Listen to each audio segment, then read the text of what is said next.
Buenas noches, profesor. Buenas noches, compañeros. Bueno, el día de hoy me tocaba exponer el tema sobre la pobreza en el Perú. Vamos a remontar históricamente, ¿sí?, cómo se inició la pobreza en el Perú, hablando sobre los masones. En la época republicana, entre 1800, en la época de Inglaterra, hablamos inicialmente cómo se inició la república, porque en la república nace la pobreza. Entonces hablamos de la era republicana, donde llegamos a hablar del señor Miranda. El señor Miranda era el que inició la masonería en Estados Unidos y lo llevó al pueblo de Europa. Y en Europa se establecieron la masonería y con ellos hicieron la independencia ahí surge lo que es el Don José de San Martín, Bolívar. Con ellos hacen el plantón de la masonería y con eso obtuvieron las libertades. Por eso es que Estados Unidos se independiza de los ingleses, ¿no? Por esto lo que se trata de la masonería, igual, ¿no? Entonces, lo que yo quiero dar a entender es que desde que se armó la era republicana, es que se deriva la parte de lo que es la riqueza, la fuente de riqueza obviada, ¿no?, en muchos, y la fuente externa de la pobreza. ¿Cómo se da este caso? Cuando nace la república, la concentración de las masas se abarca solamente en la élite, en la época piramidal. ¿Y cómo surge esto? Porque la fuente de riqueza se basa en las empresas, se basa en la república. Entonces, ¿cómo llegamos a eso? Lo que sucede paradójicamente es que al momento de utilizar el capitalismo, tiene derivaciones en que toda riqueza se basa en el dinero, se basa en el propio esfuerzo, pero no se basa en la unidad como un todo. ¿Cómo lo quiero explicar? Por ejemplo, si alguien quiere cambiar la pobreza, uno llega, por ejemplo, pongámonos un caso particular, ¿no? Uno llega a ser profesional, quiere tener el ámbito político de cambiar las cosas, pero se va al estatal y ya está ganando 10.000, 15.000 soles. Entonces, lo que él consideraba cambiar a su nación por toda la riqueza o por toda la población que había sido afectada por este mismo sistema, se vuelve parte de él. Entonces, es por esta misma razón que es una cadena que va a seguir en el transcurso del tiempo. Y por ello, habría que cambiar de políticas. Muchas de las personas solamente están enfocadas a las políticas de la riqueza, de la élite, porque por más que cambiemos de presidente, por más que cambiemos de político, por más que cambiemos de congresistas, por más que cambiemos de todos los sectores, el problema es que el gobierno, en este caso, la concentración de riqueza solamente está en 5 empresas del Perú. Entonces habría tener que un mecanismo de no solamente, como decían, cambiar solamente la constitución, se tiene que cambiar otras leyes, se tiene que cambiar, por ejemplo, podríamos volver a la Asamblea Constituyente de 1987. Entonces es por esta regla fundamental y por principio universal, según el artículo 84 y 74, ¿no?, del principio de legalidad y el principio de la constitucionalidad, es que los derechos fundamentales y los derechos de la persona inhiben a cualquier riqueza y a cualquier fuente extraordinaria, ¿no?, para la supremacía, ¿no?, de las personas y de la ley.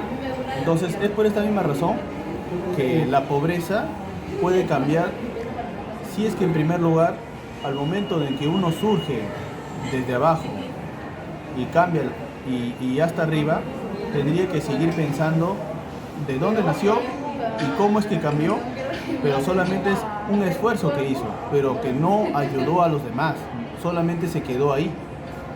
Entonces, es por esta razón que doy una sintaxis, una reflexión para que esto se tenga en consideración, que de repente muchos saben, pero no saben darle el enfoque, no saben cómo concluir esto que sigue siendo lo mismo. Y esto no va a cambiar hasta que las personas tomen conciencia de esto. Eso es todo. Gracias. Buenas noches, mi nombre es Jimena Palacios, del curso de Comunicación Oral y Escrita. El día de hoy voy a exponer con respecto a la desigualdad y la pobreza en el Perú.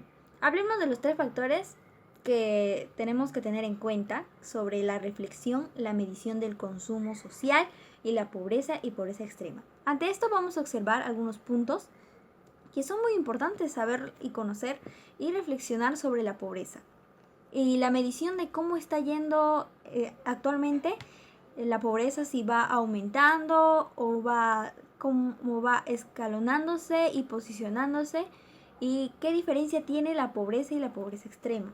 Vamos a ir con el primero, que dice: la reflexión sobre la pobreza. El crecimiento de nuestra economía en el Perú tiene como base que se le conoce como exportación, que está bajo las políticas que gobierna el país, ya que esta materia, al concentrarse, se hace una doble distribución de ingresos. Esto conduce a la concentración de un trabajo, asimismo puede para reducir los ingresos reales, el cual lleva al aumento, llegando a generarse la desigualdad.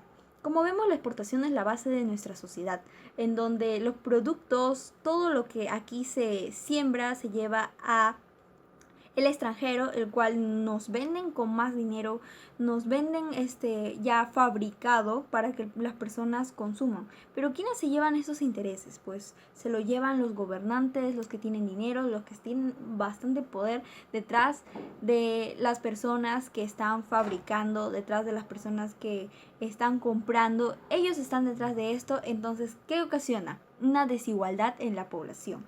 El segundo punto sería la migración interna, ya que es un componente decisivo para la distribución de hogares y personas. Vemos que en la actualidad tanto personas extranjeras entran al país como personas de migración interna. ¿A qué me refiero a esto? A que siempre están mudándose, yendo a sectores diferentes.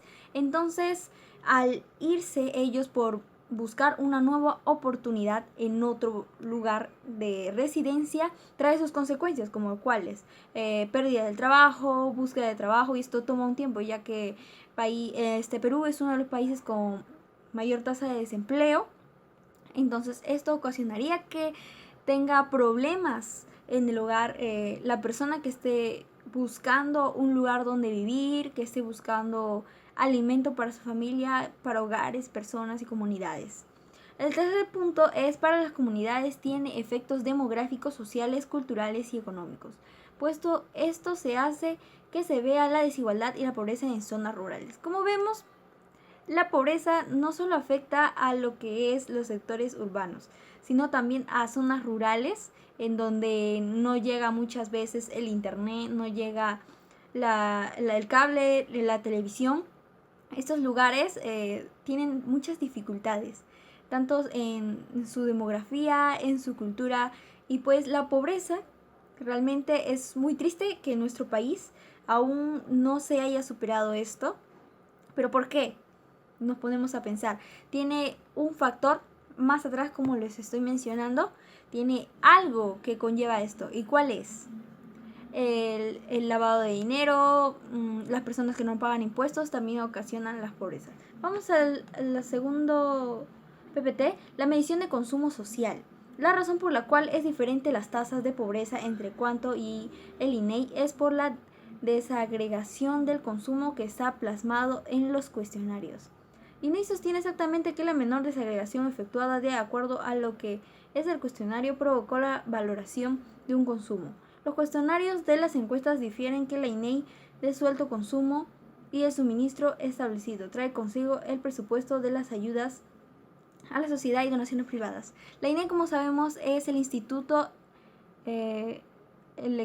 Nacional de Estadística e Informática. Aquí se pueden ver algunos valores de la pobreza, pero también vemos que se crean campañas que están en contra de la pobreza y que tratan de ayudar a comunidades, tanto indígenas y urbanas, donde tratan de superar con apoyo, pero nunca llega a ser completamente superado. ¿Por qué?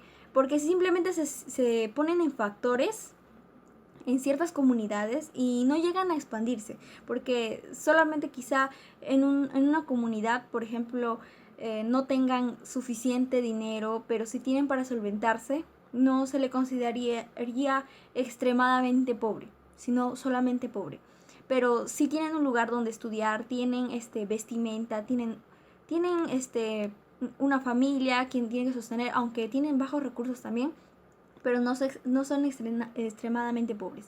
Pero las personas que están con dificultades de economía serían las personas que no tienen alimento, que necesitarían canastas, no tendrían vestimenta y como nosotros vemos en otros países, tienen una alta natalidad de trabajo forzoso y vemos estos factores. Realmente es muy triste en nuestro país que también se esté dando, y no solamente en zonas que están alejadas del internet y todo eso, sino también aquí en Lima, en Arequipa, en lugares donde ni siquiera la gente conoce, pero en su gran mayoría son barrios. Ahora vamos a hablar con la pobreza extrema. La medición de un consumo familiar es la razón por la cual la pobreza crece según la INEI.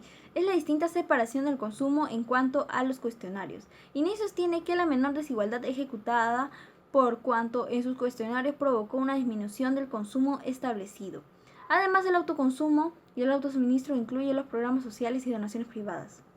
Como vemos, en nuestro país el gobierno trata de poner por debajo lo que son las donaciones, programas sociales de ayuda a las personas, pero esto no llega a ser suficiente realmente, porque nunca se acaba la pobreza. Pero para esto aquí está, un nuevo país, un nuevo gobierno, un nuevo levantamiento de jóvenes que pueden hacer que los recursos minerales del Perú y se dejen de estar vendiendo a poco dinero para que puedan ingresar una mejor cantidad de dinero y eso puedan distribuirlo a las personas que están en pobreza extrema. O también una alternativa sería que tengan mayor tasa de empleo, que se publique más trabajos para aquellos que son de la nacionalidad peruana y así creo que se podría superar lo que es la pobreza.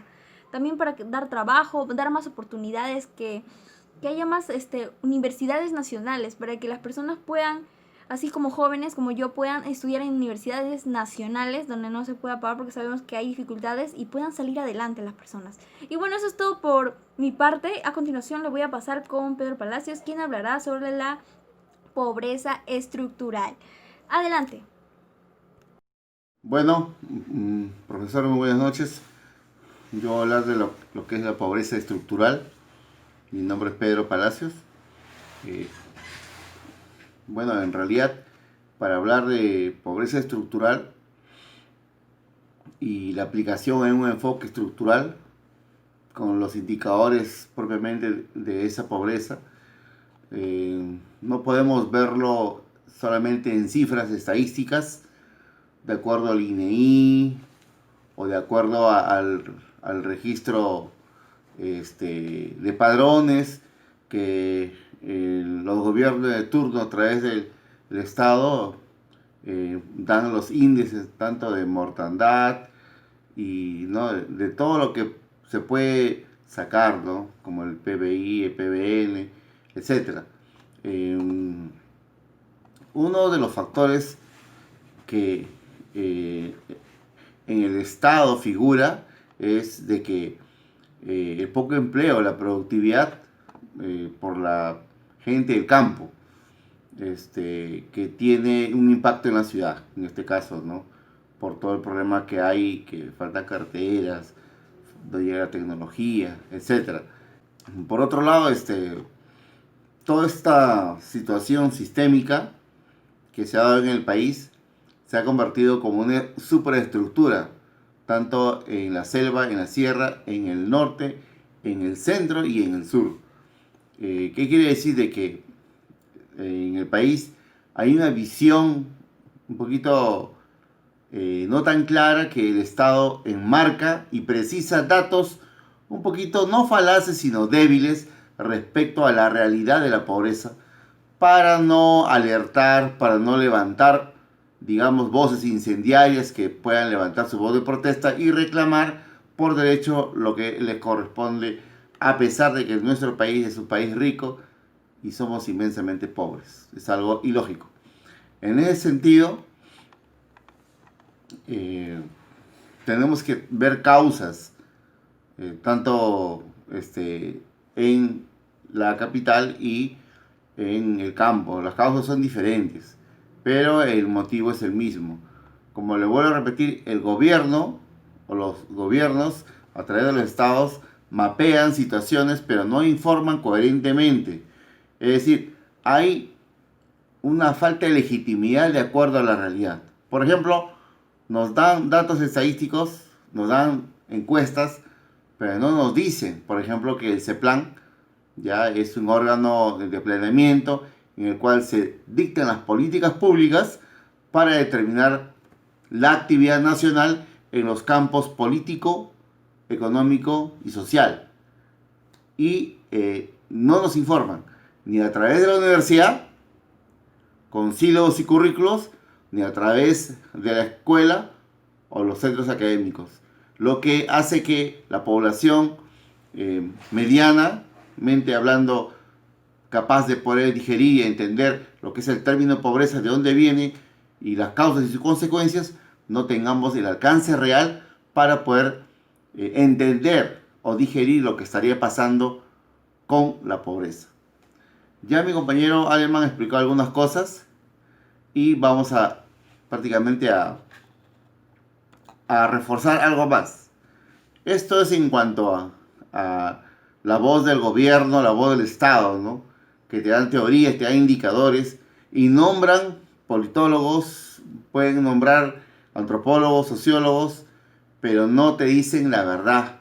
Nosotros en nuestra investigación en equipo hemos tomado conocimiento, por ejemplo, que en la época de los incas no había pobreza, sino había mecanismos de supervivencia, ¿no? Que no permitían, es más, que los habitantes sean pobres y por ende no había gente desnutrida. En esa época, por ejemplo, la hoja de coca era la planta sagrada de los incas, que permitían al agricultor utilizarla de manera necesaria para trabajos agrícolas. Y hoy, 2020, se utilizaba por las mafias convirtiéndolos en pasta básica de cocaína. Por ejemplo, ahí nomás nos damos cuenta cómo es que esta sociedad, cómo influyen los factores intrínsecos e internos y endógenos hacia a una determinada situación de pobreza. ¿Cómo es que influye? Porque para hablar de pobreza hay que ver helicoidalmente cómo sistémicamente se ha estructurado la pobreza en el país, cómo ha sido, porque la pobreza no apareció ayer, ni hace un año, ni hace 20, ni hace 30, ni hace 100, ha sido toda una situación sistémica. Por ejemplo, desde el año 1535, después de la fundación de Lima, cuando ya éramos colonia, hemos visto signos exteriores de pobreza en la clase peruana, con la explotación del indio en las minas, ¿no? Y por supuesto el saqueo del oro en galeones llevados hacia la corona española. Digamos, ¿qué significa eso para nosotros? En esa época, aparte han habido levantamientos, ¿no? ¿No es cierto? Uno de los más importantes ha sido el de José Gabriel Condorcanqui Tupac Amaru, que se subleva contra la corona española por los impuestos que estaban colocando, ¿no? Contra todo tipo de transporte, contra todo tipo de empresa. En la época que estaba Tupac Amaru, él ha sido el más afectado porque tenía más de 450 camellos que le hacían el transporte de Cusco a Bolivia. Entonces, todas estas situaciones de opresiones de parte de la corona han tenido su respuesta. No se han dejado pisotear, digamos. Y como respuesta y en consonancia, los han matado a toda su familia. Excepto a Fernandito, que lo llevaron ante España, que ya murió enfermo. ¿Qué queremos decir? Esa misma gente, españoles, hoy en Movistar, sigue saqueando de manera indirecta en Sudamérica y especialmente en el país, donde nos tiene al Estado peruano miles de millones de deuda. Y el Estado, bien, gracias. ¿Qué significa eso? Ya lo vamos a explicar. Ahora, en la actualidad la pobreza se ha convertido en un caldo de cultivo para la subversión en nuestro país. Desde los años 50, por ejemplo, con el levantamiento del APRA rebelde del señor de la Puente Uceda. Y en el norte del país, obviamente. Y acá, ya más adelante, acá en el 80, ya Sendero Luminoso con el MRTA también han utilizado la pobreza como caldo de cultivo, ya, para levantarse contra el sistema imperante. Entonces, ¿qué es lo que queremos decir? ¿Cómo es que la pobreza se empodera en nuestro país? ¿Cómo es que encalla? ¿Cómo llegamos a esta clase degradante donde las clases más altas ya diseminan, ya lo han sectorizado? A, B, C, D, E, F, G y así.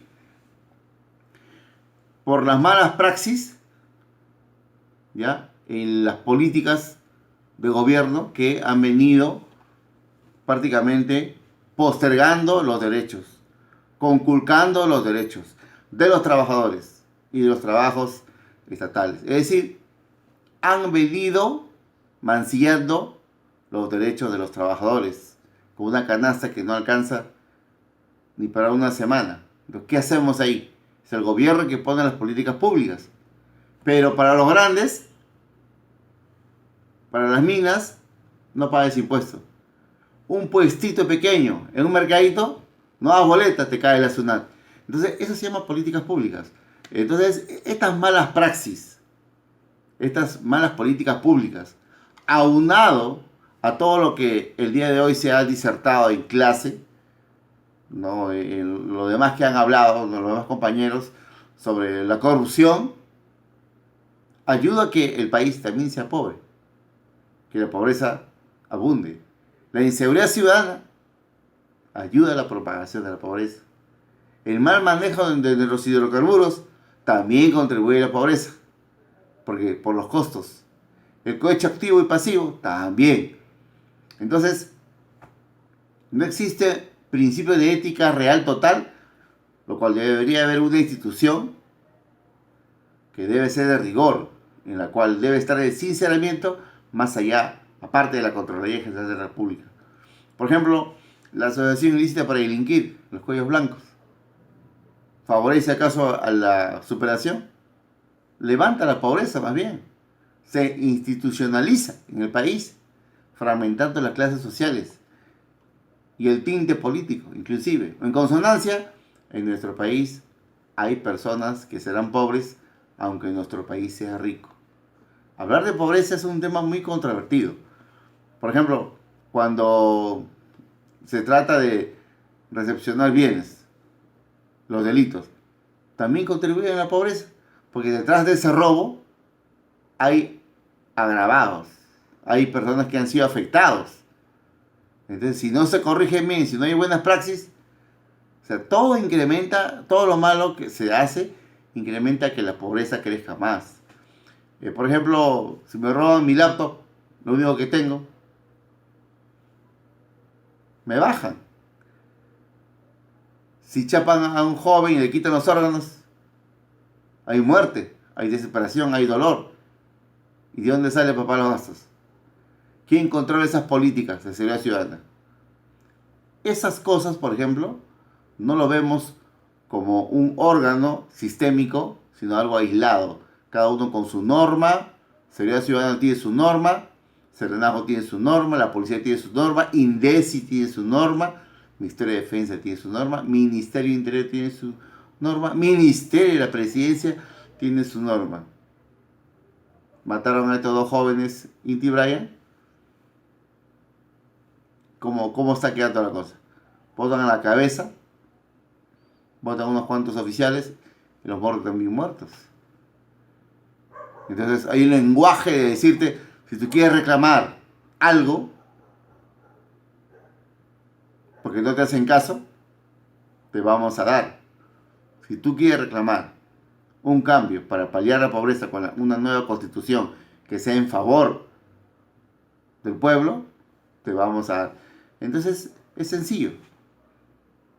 Hay un grupo que se ha enquistado en el país durante muchos años, que viene timoneando el país a su antojo. En Reactiva de Perú, 66 millones de dólares. ¿A dónde se han ido? A las clases más altas. Y las migajas, pueblo. Entonces, ahí vemos, son políticas públicas. Malas praxis de políticas públicas. Y las políticas públicas no las ejerce el ciudadano común y corriente, como usted o como yo, sino lo hacen los que ostentan el poder. Y para eso la voz del pueblo tiene que encaminar. Ese sería un punto de vista, digamos, ¿no? Lo que sería la conclusión. Ahora, recomendaciones. Hay un término en antropología social que dice todo, ¿no? Volver a empezar. ¿Qué hay que hacer para paliar la pobreza? Hay que organizarse, obviamente, en diferentes campos de actividad nacional, ¿no? Con proyectos y planes de desarrollo integral en la parte económica, política y social.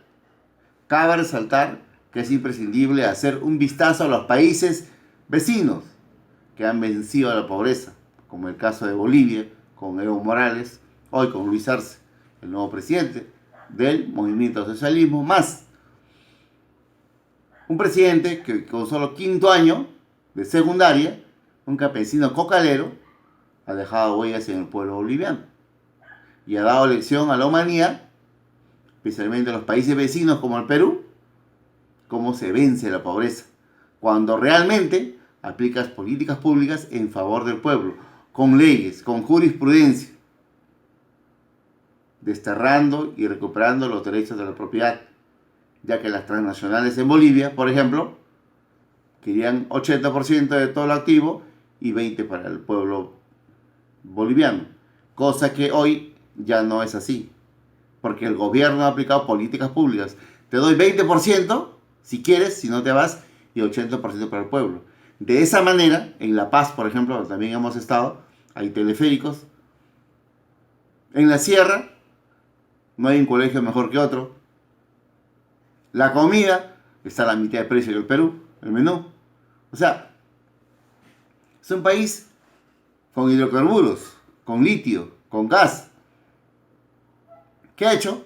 El presidente se puso las pilas y dijo, no, yo saco a mi país. Y en menos de 10 años, Bolivia cambió. Y ahí es donde viene el ataque. Y en ese sentido, recomiendo, bajo este tema de la pobreza, que el pueblo tiene que estar preparado para contingencias, porque el enemigo no va a descansar hasta que el pueblo siga dopado y siga con una mentalidad de sirviente a los grandes. Y para eso tenemos que aplicar el derecho. Para eso estamos acá. Y no solamente eso, tenemos que masificar que primero se respeta la Constitución, la dignidad de la persona humana. Y en la dignidad significa el derecho a lo que te pertenece por ley. Tu suelo, tu tierra, tu propiedad, tu agua, tu vida, tu salud, todo lo que se ha ido en la Constitución del 93. Entonces, ¿cómo hacemos? ¿Cómo hacer? Si queremos dar un paso cualitativo y cuantitativo, tenemos que luchar.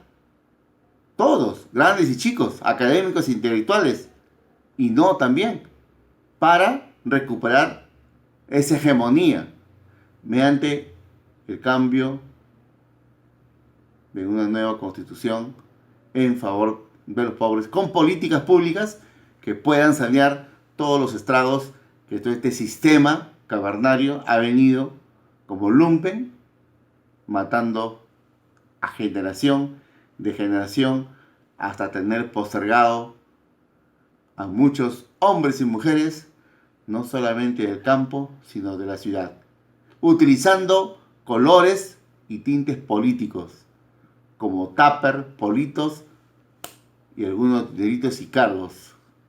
Y eso va a depender de ti y de mí para salir adelante, con preparación, con justicia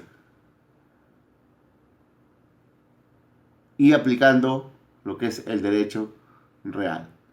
La voz del pueblo es la voz de Dios. Gracias, profesor. Muchísimas gracias.